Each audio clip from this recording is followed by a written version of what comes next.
In this video, we'll show the MTLS workflow from a generative design we've already created. Here we are redefining the build direction. We have the ability to optimize the orientation. In this case, we are minimizing the downskin area, which means to minimize the support structures. The calculation here was done previously, and this is already defined.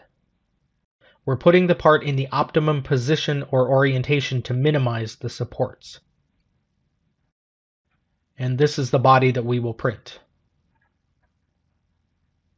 We go to File, Prepare for 3D Printing, selecting the AM250, AM400, which are Renishaw machines.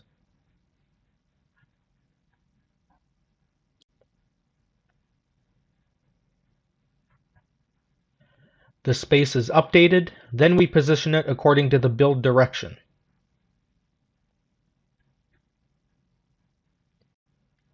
Using the default support parameters for support generation for the Renishaw machines. Now we are generating supports and displaying them on the screen. These supports are the default, but we have the capability to edit supports for any machine. In this case, we are still using the defaults for Renishaw machines. In this 3D printing environment, we can even change the tessellation options as we are sending via 3MF, exporting to Materialise.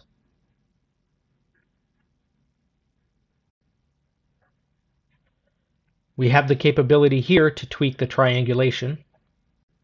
When we click on the print button, we are automatically sending all the information from the tray assembly to the Materialise build processor using a 3MF file. This is transparent to the user. The user just needs to hit print. Don't worry about exporting 3MF, it's just what's happening. It's very reliable and stable. Here we are seeing that by clicking the print button, the tray assembly in Creo is sending the information to the Materialise build processor. And this Materialise build processor is transforming all that 3D data into slices, which are located in this case in the MTT file located in a folder.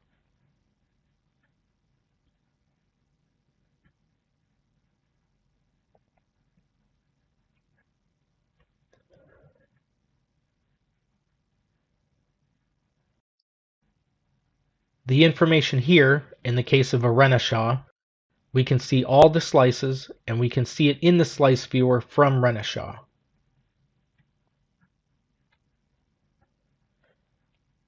Here again, we can just preview the slices. In each slice, there are some portions of the supports and also the hatching for the part.